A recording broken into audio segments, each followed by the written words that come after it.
Some of the hadiths give a description of what Muhammad looked like. Will you tell us? We are repeatedly told by Arabists that Muhammad was born in the light of recent history, implying full knowledge of him. Wrong, wrong, wrong. In fact, we know less about Muhammad, who was allegedly born circa 570 AD, than our knowledge of Abraham circa 2300 BC, Alexander the Great circa 356 BC, or Julius Caesar of circa 100 BC.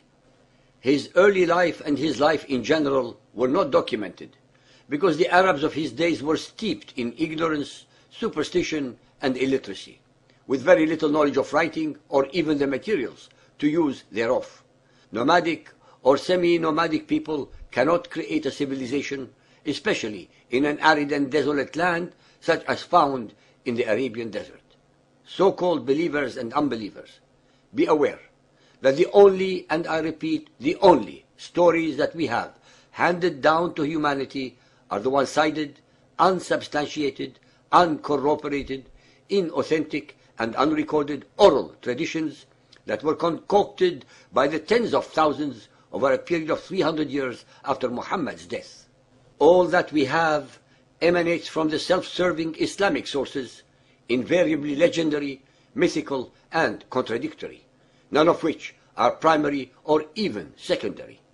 There are no written documents on paper, stone or hide that recorded anything to do with a man called Muhammad, Ahmad, or Al-Amin in the whole of 900,000 square miles of Arabia. The Muhammadan traditions have absolutely no idea when he was born.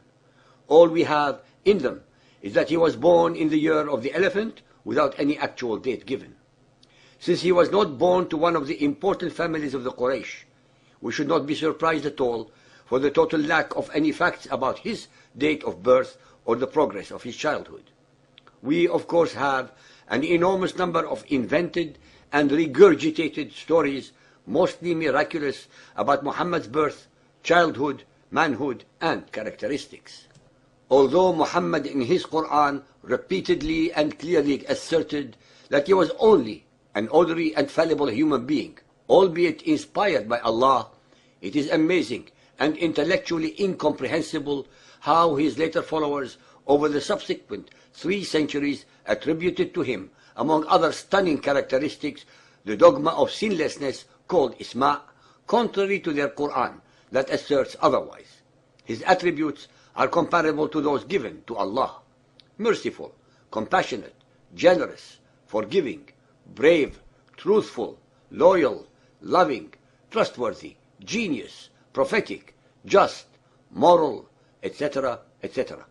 Muhammad is, in the indoctrinated and uninquisitive minds of his followers, the most perfect male being that was ever created, rivaling Jesus by leaps and bounds. They have actually dehumanized him and are now, with our knowledge of the facts, are paying a very heavy price. So-called believers and unbelievers, please note that the impeccability of Muhammad is based upon a different foundation than the Christian concept of the sinlessness of Jesus.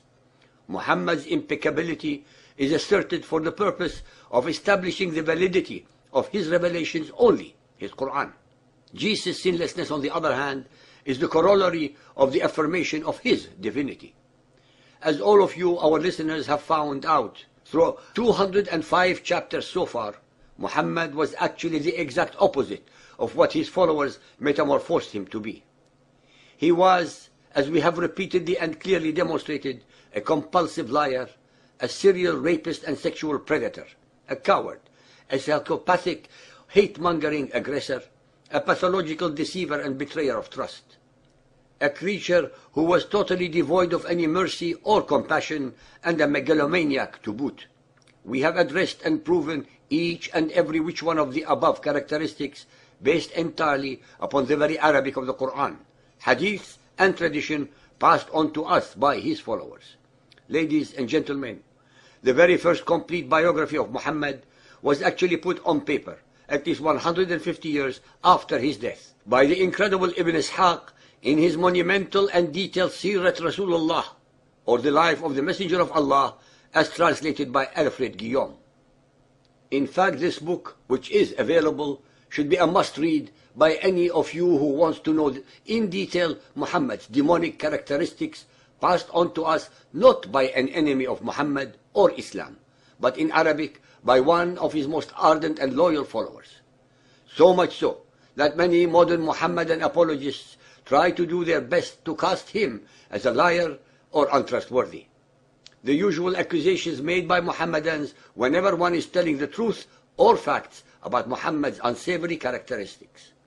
Also, be very aware of the fact that out of almost 1 million hadiths collected by Bukhari and Muslim and Tirmidhi hadiths, not even 10,000 are considered authentic or sahih. It is unfortunately in such a disgusting degree of mendacity and deception of Muhammad's alleged traditions that 1.4 billion of his followers base their faith into and extol so much actually leave a lot to be desired. Al-Tirmidhi Hadith 5791 narrated by Ali ibn Abu Talib.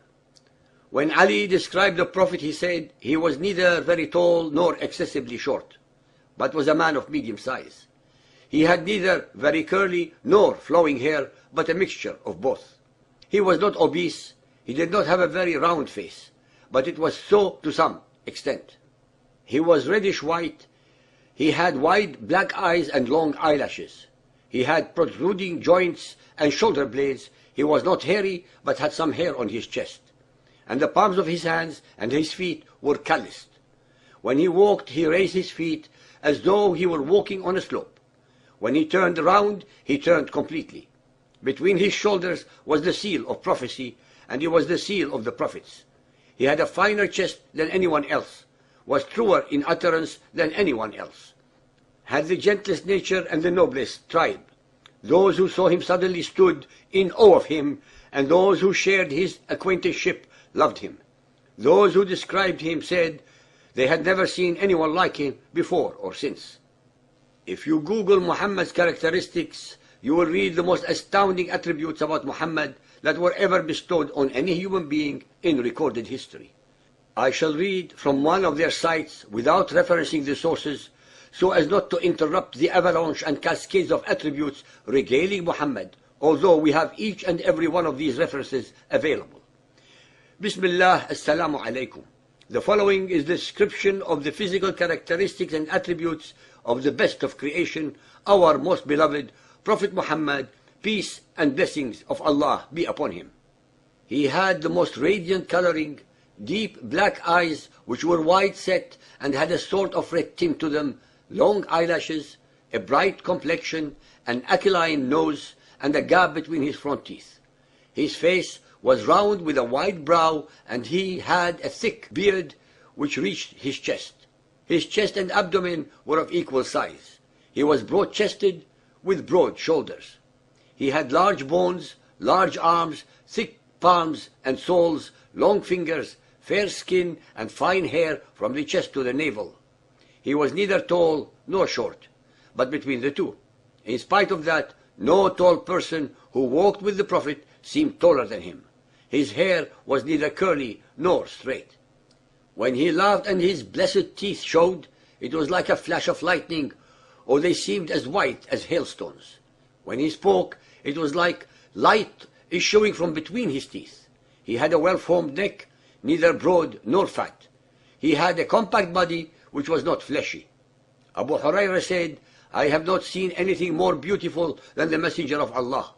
It was as if the sun was shining in his face. When he laughed, it reflected on the wall. In her description, Ma'bad said, from afar, he was the most beautiful of people, and close up, he was the most handsome. Ibn Abi Halala said, his face shone like the full moon. At the end of his description, Ali said, anyone who saw him suddenly was filled with awe of him. Those who kept his company loved him. All who described him said they had not seen anything like him either before or since. Rasulullah was so clean, clear, beautiful, and handsome. His senses were exceedingly powerful. He could hear from a long way off and see further than anyone. In essence, he had a body formed in perfection and uniqueness and blessed. Anyone suddenly seeing him would be consumed with love, and anyone speaking with him would feel great love in his heart and soul. The wise respected him in accordance with their degree. He greatly honored his relatives. He would not, however, treat them better than those more worthy than them. He was generous, beneficial, compassionate, forgiving, brave, and mild. In speech, he kept to his word. In essence, his excellent morality, sharp powers of reasoning were greater than those of all other people and worthy of great praise. Dear listeners, I cannot continue without becoming sick from such an obscene degree of sycophantic attributes, especially since we all know the facts that prove him to be otherwise.